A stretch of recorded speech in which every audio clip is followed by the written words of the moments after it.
झंडा रूल के हिसाब से आप सूरज निकलने से पहले अंधेरे में झंडा नहीं लहराएंगे।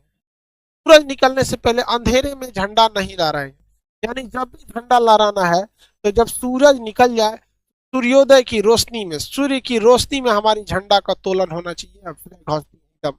और जब सूरज ढलने लगे तो हमारी झंडा का अपमान न हो, अंधेरे में हमारी झंडा को कोई देख ना सके, हमारे वीरों के बलिदान को, हमारी मिट्टी की हरियाली को जब कोई देख ना सके, तो हम लोग को झंडा क्या कर लिया जाता है, सूर्यास्त के बाद उतार लेना चाहिए।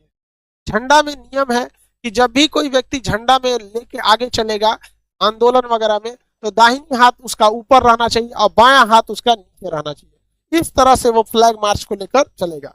यहाँ पे झंडा को इस तरह से, ये नहीं कि दाहिना हाथ कहाँ रहना चाहिए, ऊपर रहना चाहिए, राइट हैंड इस तरह से लेके वो मार्च करके चलेगा।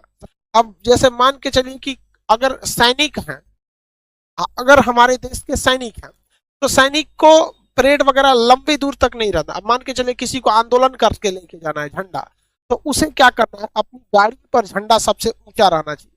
अगर आप किसी धार्मिक झंडे को इस झंडे के साथ लगाना चाहते हैं या भारत में रहकर किसी अन्य देश का झंडा लगाना चाहते हैं, तो कोई भी झंडा भारत के झंडा से ऊपर नहीं हो सकता।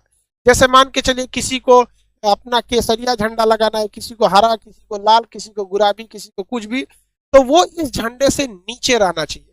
हमेशा हमारे नेशनल फ्लैग का रेस्पेक्ट बना रहना चाहिए। हमारे झंडे से ऊपर किसी का झंडा नहीं रहना चाहिए। किसी को कोई 26 जनवरी को आप देखेंगे सड़क पे कभी कोई तिरंगा गिर गया है, तो कोई जानबूझ के नहीं फेंका होगा, जाने अनजाने में उसे गिर गया होगा, तो आप कम से कम उसे उठा लीजिए। जो अपने देश का सम्मान नहीं कर सकता, उसे नरक में भी जगह नहीं देना चाहिए। उसके लिए नरक से एक अलग नरक बनाना चाहिए, तो उसको मरक बनाए, उसको राष्ट्र